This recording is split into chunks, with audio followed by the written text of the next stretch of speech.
right in front of you, but worry has clouded our vision and judgment toward it all. So we don't recognize the magic.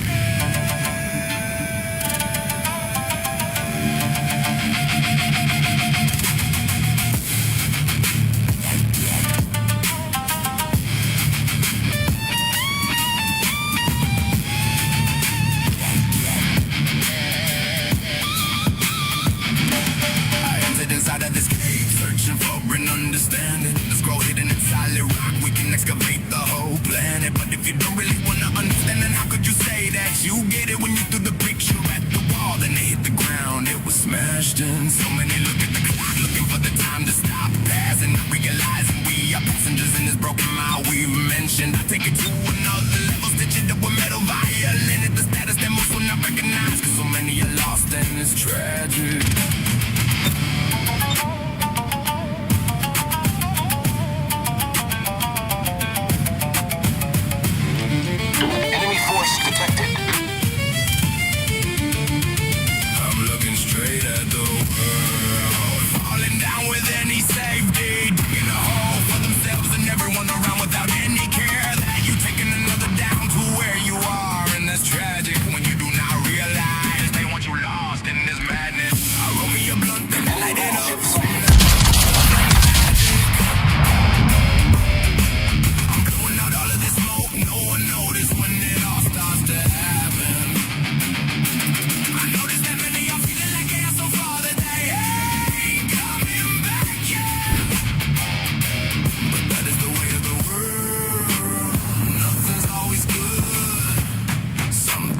Tragic.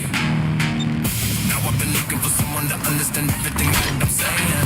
I'm looking for someone to understand just how I feel. I really want you to listen. I take what you went out, that conversations. They want to know what we said. I'm mad when it's not there. I really want to fly in the clouds when people start the problem that really was not there. So many that stuck on the drama that never matter and then wonder why all that's around me causing a problem here and there. Some things are never fair, but everything is for a reason.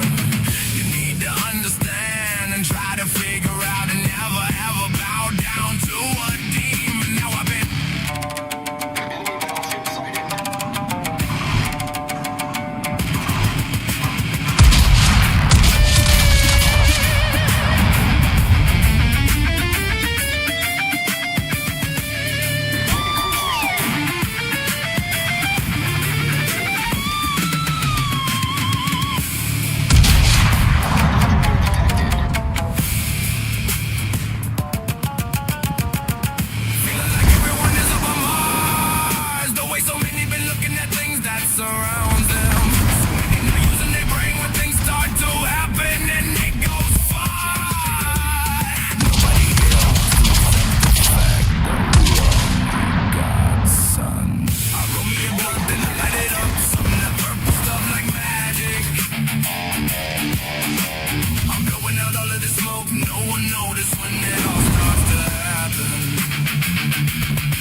stretches out wide, and I've been trading answers for the white line divide. Pass through town, never got my name before I came. Or the coffee in the diner, even the cup looked to shine. The waitress smiled, she practiced it for strangers. Lord, a room full of people, and I never felt so lonely. I'm on a nowhere road, going somewhere I don't know. Every mile I put behind me just adds a weight to where I go. My soul got roots, but my feet got wings that don't agree. And loneliness rides shotgun every time that it's just me. Nowhere road, it don't end, it just bends. Nowhere road, same heartache, different.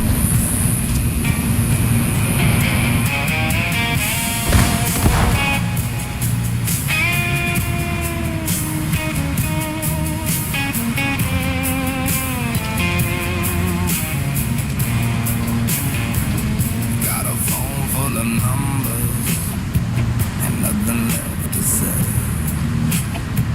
Watch the sun bury itself in the west. Ship is on fire! Instead,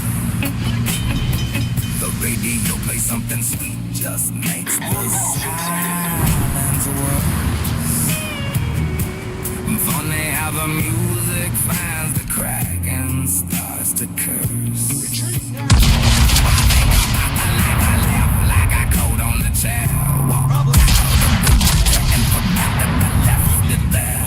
Now the cold caught up with me somewhere past the state line. Loneliness don't care about your reasons, just your time. Ship is on fire! Nothing, I just can't Torpedoes to stand starboard. still. Torpedoes to There's a stern. restlessness inside me, and no comfort.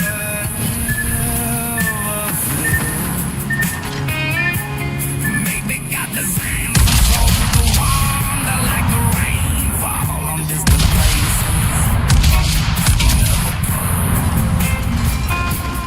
Never stay. But even rain comes home eventually to the sea. But I'm still out here waiting on that calling back to me. On this nowhere road, going somewhere I don't know. Every mile I put behind me just adds weight where I don't go. My soul got roots, but my feet keep moving. Who am I to say? Maybe the wondering is the homecoming just along the way.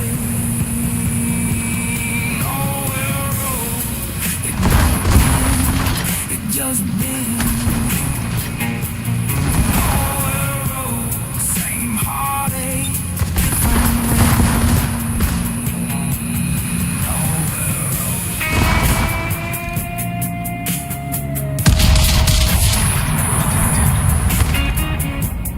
Still moving Ship is on fire! Torpedoes, dead ahead! down this road. Torpedoes to starboard. Torpedoes, direct front.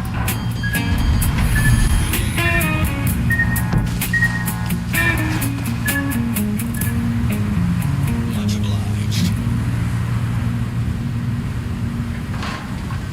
Problem solved, sir.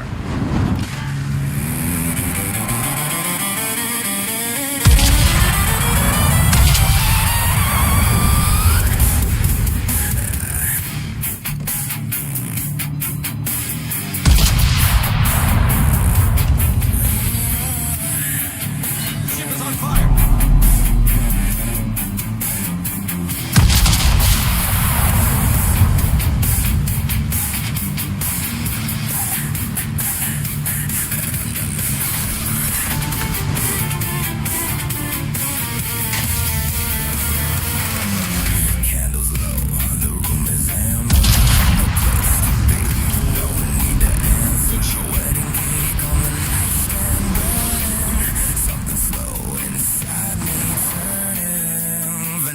in the air like a memory of something soft I almost let go of me. Hybrid heart, half fire, half frost. Finding things I thought I'd lost. Not every night needs a reason. Sometimes the sweetness is enough. Wedding cake, take the edge off slow.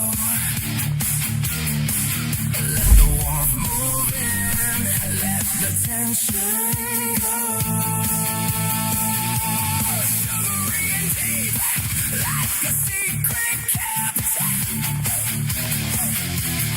Wedding cake, the best night I never left. Body sinking into something sacred, mind still present, but the fear is faded. California genetics on my skin, like a celebration happening within. Didn't need a party, didn't need a crowd, just this quiet moment getting loud. In the softest way a night can speak, wedding cake turning strong into weak. Needs a reason.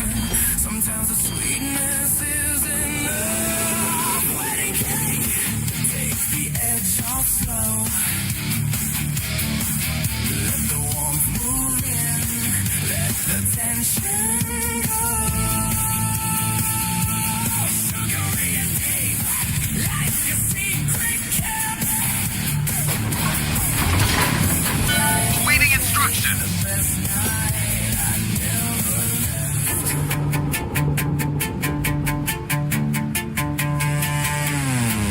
Enemy force detected.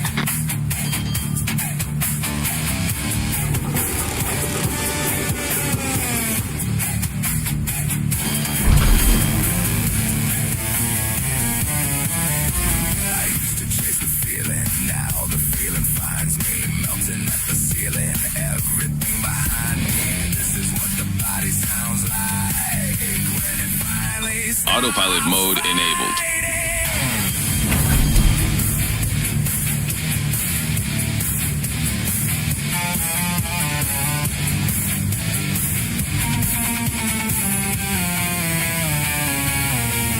Wedding cake, take the edge off slow. Let the warmth move in, let the tension go. Sugary and deep, like a secret kept. Wedding cake, the best night I never.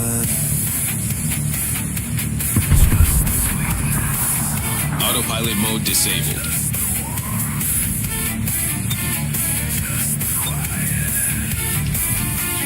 Just this.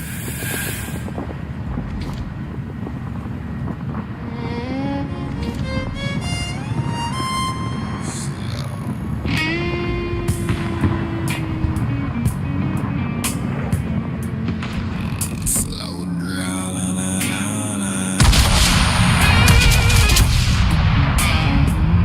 Dum dum dum dum dum dum.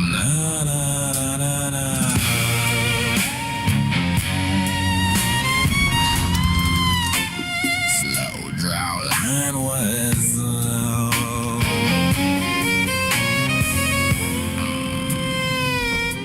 They talk about what's get like is the only thing that is. I got something smoother, something softer in the Torpedoes to starboard. Enemy battleship sighted. roll it slow like a Sunday. Let the cherry hit the air. Close my eyes and say, know what to bear. The night was heavy, baby. Pressure on my chest. Pulled out my remedy and put the devil to rest. Didn't need the bottle, didn't need no amber power. Just a little cherry cushion. I don't hurt no more. Cherry cushion blow. So we going down. Dead ahead. Cherry cushion blow. Let me out.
ride me like a whipper. Every shade of amber, and I'm already missing her. Before I even landed, she had changed the air. Something thick and warm and sweet was everywhere. Spark the purple punch and let the cabin fill with haze. Watch the surface shimmer through my violet gaze. She don't ask for nothing, just your full attention. And everything you thought you knew before this moment. Venus don't undress, she just shines the light. Makes you feel like you've been wanting your whole life. Pressure on your chest like a hand that knows your name. Nothing about her, nothing about her pressure.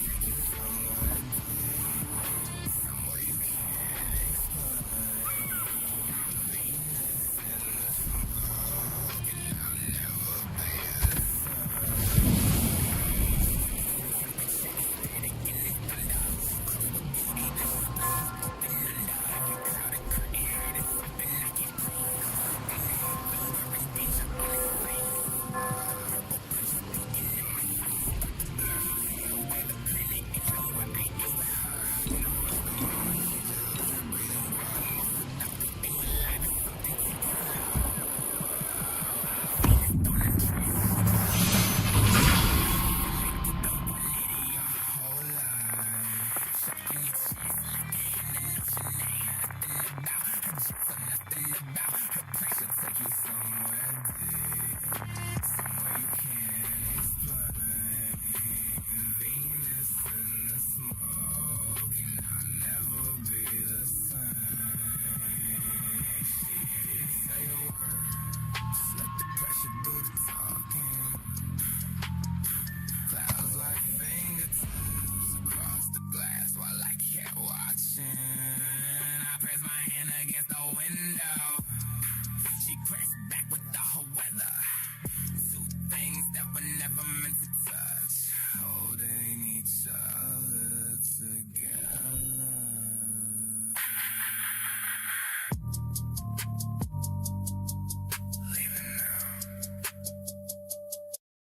Welcome to the debate. You know, when you step into a traditional professional audio, there is a very distinct physical weight to the space. You have these massive outboard gear racks, right? Waiting instructions. Radiating heat, the thick webs of XLR cables wrapping around the entire floor. Exactly. And there's usually a heavy-duty workstation tower just whirring away in the corner. And it's doing all that just to process the sheer mathematics of dozens of digital plugins. It is an environment built on heavy infrastructure. Right. And for decades, that massive computational weight was simply, the toll you had to pay for professional zero-latency audio processing. And that physical infrastructure, it exists for a reason. Real-time audio processing is mathematically brutal. If you want high-fidelity sound without digital artifacts, you absolutely need the hardware capable of executing millions of calculations. Enemy force detected. And doing it without dropping a single frame. Yeah. Exactly. Which is why our topic today is so interesting. It really is. We are examining the upcoming release of Ori Eternity, which is an audio application slated to drop between mid-July and August. Specifically, we are diving deep into its completely hand-built audio effects and FX engine. The core of the software, yeah. Right. So the central question we are unpacking today is this. Does this on-device, real-time DSP engine represent a fundamental technical innovation in software architecture? Or is it simply a highly polished, miniaturized mobile workflow for the exact same traditional audio engineering workflows we've used for years? And I've got some strong thoughts on it. I'm sure you do. Coming at this from the side of a software developer, I'll be arguing that this engine's dynamic web audio node architecture and CPU management are, frankly, a generational leap from the one. And I come at it from a different way. Bringing the critical ear of a traditional audio engineer, I'll argue that despite the slick mobile packaging, the underlying signal chains and DSP algorithms were purely conventional. They merely replicate standard studio plugins. So, let's get into it. From a system architecture standpoint, Ori Eternity is just a massive innovation. They have completely abandoned the traditional plug-and wrapper model. Have they, though? Yes, they have. Instead, they are utilizing a dynamic web audio node architecture, it's capable of running up to 40 simultaneous audio effects in a single chain directly on a mobile device. 40 effects is a lot for a phone, I'll give you that. It's huge, and the engine physically detaches inactive nodes from the processing graph to manage CPU load. That structural flexibility fundamentally changes what mobile real-time DSP can accomplish. See, while I recognize that the CPU efficiency and battery management are incredibly impressive, the actual audio processing strictly adheres to decades-old audio engineering paradigms. How so? Well, when you look at the architecture, the developers have organized the engine into 10 collapsible categories. You've got dynamics, repair and clean, EQ and filtering, modulation, distortion, spatial, and so on. Right, which makes it organized. Sure, but furthermore, the engine enforces a strict order of operations. You do your cleanup in EQ first, you move into dynamics, you add your modulation, you end on a limiter. That is exactly, step by step, how I set up a traditional analog rack in a studio. I see why you think that, but let me give you a different perspective. Putting that massive studio rack onto a touchscreen and making it perform flawlessly without melting a processor requires reinventing the underlying architecture. But reinventing the code isn't reinventing the audio. Executing standard digital signal processing nodes on a phone isn't a new paradigm. They haven't reinvented audio processing. They've just put my studio rack onto a touchscreen. But let's look under the hood at how this engine handles processing load. The developers are explicitly stating that this is not a pre-baked filter, it is an internally hand-built live web audio signal chain made of dozens of DSP nodes. Right. It's rendering live. Exactly. If you are listening to this and wondering why you should care about a node graph, think about how traditional digital audio workstations operate.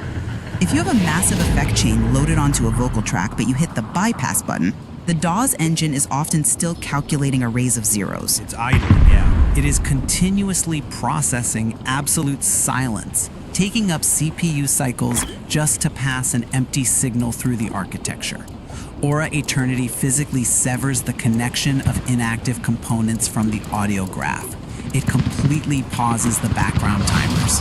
I'm sorry, but I just don't buy that. Let me tell you why. Bypassing inactive plugins to save CPU is not a new concept in the audio world at all. VST and AU formats have had various iterations of smart bypassing for years in major DAWs. But not on this level, and not on mobile. It is standard resource management. Detaching a node from a signal graph to save a phone's battery doesn't change the nature of the signal itself. I'm not convinced by that line of reasoning because traditional DAWs still operate within a rigid plug-in container system. Aura Eternity operates more like a smart grid. A smart grid? Yeah. Think of a traditional DAW like a massive mansion, where once you turn the main breaker on, the electrical current is running through the wiring of every single room. Even if the lights are off, the power's there. Aura Eternity dynamically routes the computational power only to the rooms currently in use. Okay, I see the analogy. This matters immensely when you look at their advanced audio worklet integration.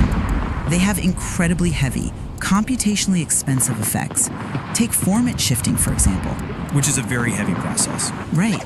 It doesn't just change the pitch of a voice, it digitally alters the perceived physical size of the speaker's vocal tract by manipulating the harmonic resonances in real time. Or look at granular synthesis, which involves slicing the audio into microscopic grains just milliseconds long and rearranging them on the fly. Those are notoriously CPU-hungry mathematical processes, yes? Exactly. By ensuring they are completely detached from the processor's memory until enabled, they've allowed a mobile device to punch way above its weight class without thermal throttling. This dynamic routing is an architectural breakthrough. Doing this smoothly within a web audio API on a mobile device is a great development feat. I won't dispute the coding efficiency, but does dynamically detaching a spectral shimmer node actually result in a better sounding mix? It allows you to run it in the first place. But the DSP math itself remains entirely orthodox. To create that spectral shimmer, the software is relying on fast 48 transforms, or FFT.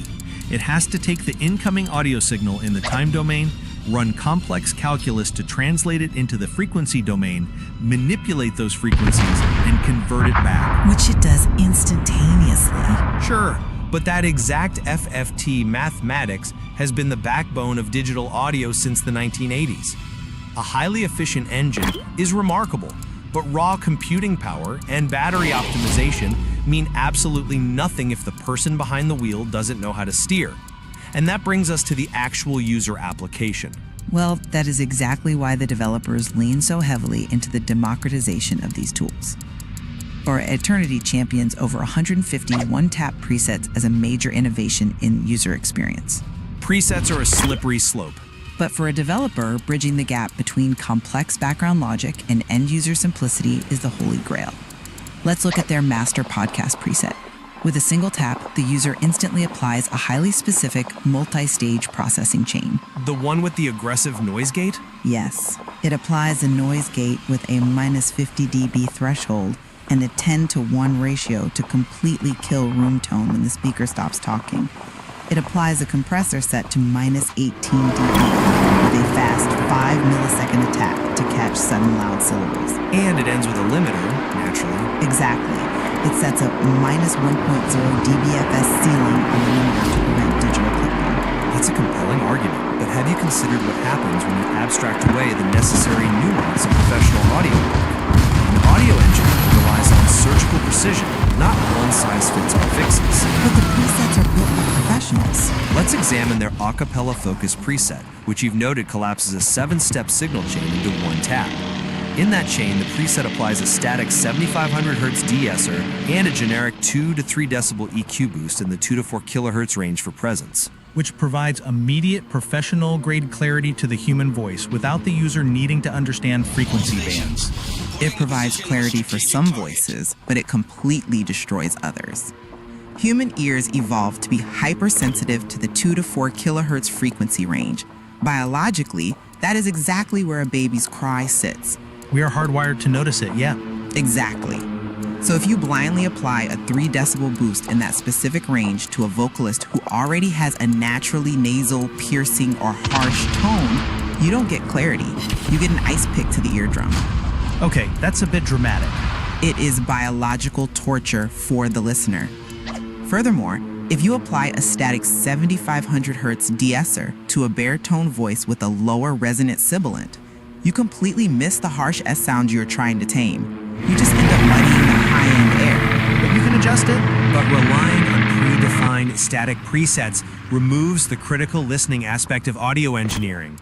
It turns a professional tool into a consumer toy, where users just blindly cycle through buttons hoping one sounds good, rather than understanding the physics of the sound waves. It doesn't remove critical listening. It provides a significantly higher starting floor for the creator. You don't have to stay locked into the preset. The architecture allows you to toggle and tune those sliders live. Assuming the user knows what they are tuning. While you start with the master podcast preset, and if the de-esser is missing the sibilants, you open the repair and clean category and sweep the frequency slider until you find it. What the preset does is build the scaffolding for you. Scaffolding that is based on standard math. It automatically sets a 10-band EQ, which is precisely mapped at 31, 62, 125, 250, 500, and 1K, 2K, 4K, 8K, and 16K hertz. Yes. Right. It lets the user tweak from a position of safety by abstracting the complex routing, but leaving the parameters exposed. It democratizes high-level audio production. Accessible? Yes. Innovative? No. Standardizing an EQ curve makes it easier to use, but it doesn't change the underlying physics of the tool. How so? The fact that the 10-band EQ is mapped to those specific numbers, 31, 62, 125, proves my point entirely. Those are the mathematically standardized ISO octave frequencies. They are spaced precisely by doubling the frequency, which corresponds to how human hearing perceives octaves. Which is why they work so well. But the tool is relying on the exact same acoustic math that hardware graphic equalizers have used for over half a century. It is entirely orthodox. That's an interesting point, though I would frame it differently. While the EQ bands follow standard mathematical octaves, the engine goes far beyond just replicating standard voice processing. You mean the novel FX stuff? Yes. If we shift focus to the engine's more esoteric and experimental capabilities, the novel FX category proves this is a new paradigm in audio manipulation. They have built a signature chopped and screwed module directly into the engine. Which is basically just a complex delay. It isn't just a simple delay. It features dedicated variables for screw amount, chop rate, stutter length, and count, allowing the user to manipulate the sample rate and time stretch the audio in real time. Plus, they have the Aura K Ultra Wellness and Focus processor in there too. Oh, right, with the alpha and gamma binaural modes. It is certainly a fun tool for the specific demographic producing slowed and reverber Nightcore tracks. It streamlines that specific aesthetic. He does more than streamline. When you take those novel effects and combine them with the pitch and speed category, allowing independent pitch shifting without affecting the tempo, and route that into advanced spatial effects like the Doppler shimmer, you are fundamentally reshaping the audio in real time. Okay, but you can do that in a DAW? In a traditional linear plug-in environment, creating that kind of cascading modulation requires heavy manual auxiliary routing. You're creating multiple buses and balancing wet-dry signals across different channels. True, it takes some setup. Blurs the line between a passive audio effect and an active musical instrument. I will readily concede that blurring the line between effect and instrument is an interesting creative direction.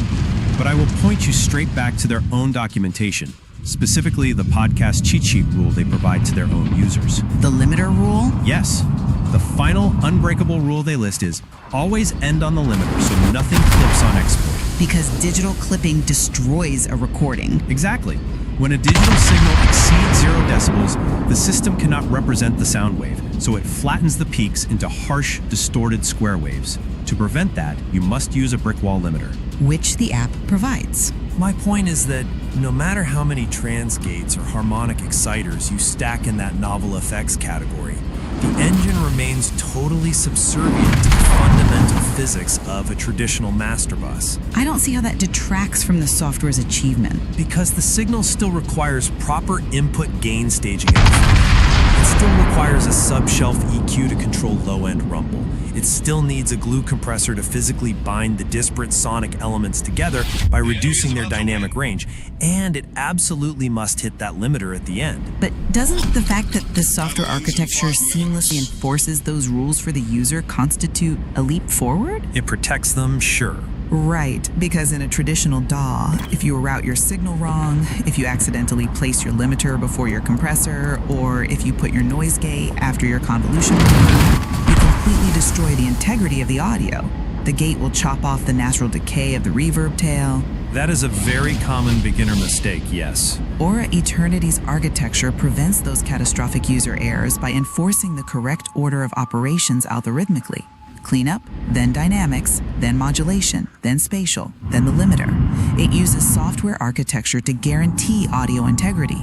It protects the user from themselves, which is excellent UX design. But again, we are debating whether this is a fundamental technical innovation in audio engineering. Building a pristine, self-driving vehicle with perfect guide rails is an achievement, but it is still fundamentally relying on rotating rubber tires on asphalt to move forward. The interface is completely different, though. The interface might look like a futuristic instrument, and the back-end node management may be brilliantly coded, but the immutable rules of digital audio have not changed one single bit. The engine relies on a ring modulator for metallic sounds, a bit crusher for lo-fi crunch, and a phaser for modulation. All running seamlessly on a phone. Yes, but a phaser isn't magic. It is just duplicating the audio signal, applying an all-pass filter to shift the phase of the duplicated wave, and mixing it back with the original to create comb filtering notches. Running that phase cancellation math on a mobile CPU doesn't change what a phaser is. We are still using 1980s DSP math. I see your point. You are looking strictly at the mathematical output of the signal, whereas I am looking at the structural delivery mechanism of that signal. That's a fair assessment. To me, the fact that you can have a full master bus, input gain, sub boost, air, glue comp, limiter, running simultaneously with 35 other nodes on a device that fits in your pocket, without the audio dropping out when you background the app, is a structural revolution. And that is where I think we find our strongest point of convergence. From an audio engineering perspective, I will never stop defending the necessity of surgical precision, and I will always view these tools through the lens of traditional signal flow. The math is the math. Right. But I have to admit, packing 40 simultaneous effects, everything from granular synthesis to multi-band dynamic EQ into a mobile device without melting the CPU is a remarkable technical achievement. It really is staggering when you look at the resource load. The physical node detachment you described, pausing timers to prevent the processor from calculating arrays of zeros, is a brilliant way to bridge the gap between heavy DSP requirements and the thermal limitations of mobile hardware. It is a feat of engineering. And to summarize my position, that is exactly why I view Aura Eternity's hand-built web audio processing as a massive leap forward. Even if the DSP math is the same. Yes, because the dynamic node detachment, the on-device real-time rendering, and the collapsing of highly complex signal chains into accessible presets represent a new era of software architecture. It democratizes high-level audio production, taking it out of the expensive infrastructure-heavy studio and putting it directly into the hands of creators everywhere. And to summarize my stance, while the software optimization is undeniably impressive, the tool itself is ultimately a beautifully optimized, highly accessible repackaging of the exact same signal flow and DSP techniques studios have relied on for decades. A miniaturization, as you said. Yes, the physics of audio compression, EQ frequencies, and gain staging haven't changed, and neither has the math required to manipulate them. It is a fantastic miniaturization of the studio, but it is still, at its core, the traditional studio workflow. Which leaves us with a fascinating duality. The true value of Aura Eternity, and whether you view it as a revolution or simply a highly polished evolution, may depend entirely on where you are standing. Exactly. If you are a developer looking under the hood at the code, watching nodes dynamically attach and detach to save mobile CPU cycles, it looks like magic. But if you are sitting in front of the studio monitors, analyzing the waveform and listening to the mix, you hear the comforting, familiar mathematics of traditional audio engineering. It all comes back to that physical space we talked about at the beginning. The heat, the cables, the massive racks of outboard gear. We've taken that heavy, electricity-hungry room and folded it into a piece of glass in our pockets. The question isn't just whether the tools themselves have changed, but how having that entire mastering room in our pocket changes what we are able to create with it. We'll have to see what creators actually do with it. Absolutely. We encourage everyone to explore the engine's capabilities and test these boundaries for themselves when it releases. Thank you for joining us on this exploration of sound, silicon, and architecture. Until next time, this has been The Debate. Okay, so let's unpack this. Imagine an app that isn't, just a game, but like a full-blown futuristic operating system. And it's powered entirely by your personal music library. Right, the stuff you already have on your device. Exactly. We're talking about a digital environment that breathes and shifts. And it basically generates these entirely unique experiences based on those localized audio files sitting right there in your storage. You feed it your music, and it builds a whole world around you. It really forces a total reevaluation of, what a mobile application can even be. I mean, we are moving away from the paradigm of an app as a static, pre-programmed tool, right? Yeah, we sure. And we're entering this realm of an app as a reactive, localized ecosystem. The data that you bring to it fundamentally alters its architecture. It's wild. So today, our mission for you on this deep dive is to tear into the upcoming Aura Eternity platform. It's set for release between mid-July and August, and it's just a beast of a project. Oh, it's massive. We have this massive stack of developer notes, architectural blueprints, and all the beta test documentation. And we're going to demystify its incredibly complex studio-grade audio effects engine. Which is a whole topic on its own. Right. And then we need to understand how its rhythm game generates live charts from your local music on the fly. Plus, we're going to figure out how to navigate its massive card battler, Aura Draft. Which is quite the genre shift, but it works so well. It really does. But before we get lost in the weeds of the tech, I want to set the vibe. There's some emotional lyrics from the creator, Bloody Rain, that I think just captures the entire ethos of this platform. Oh, I know the one. Yeah, it goes, let the bass drop heavy, let the frequency fly, the power that you cannot deny, rolling and rolling and breaking the silence. It just drips with this heavy cyberpunk atmospheric tension. It does, and that aesthetic is super crucial to the user experience, but what makes the platform truly revolutionary isn't just the neon coat paint. Right. It's the engine. Exactly. It is the raw computational power required to run all of this locally on the user's device. When the creator writes about, letting the frequency fly, it's not just some poetic metaphor for a cyberpunk club scene. Wait, so they mean it literally? Yeah. In the context of the Aura Eternity architecture, that is a literal description of what the device's processor is doing in real time. It is rendering raw audio data into physical, interactive spaces. Which brings us to the beating heart of the platform, the audio effects engine. This is the foundation everything else is built on, right? Precisely, everything flows from there. But looking through these technical documents, I'm seeing a lot of dense audio engineering jargon.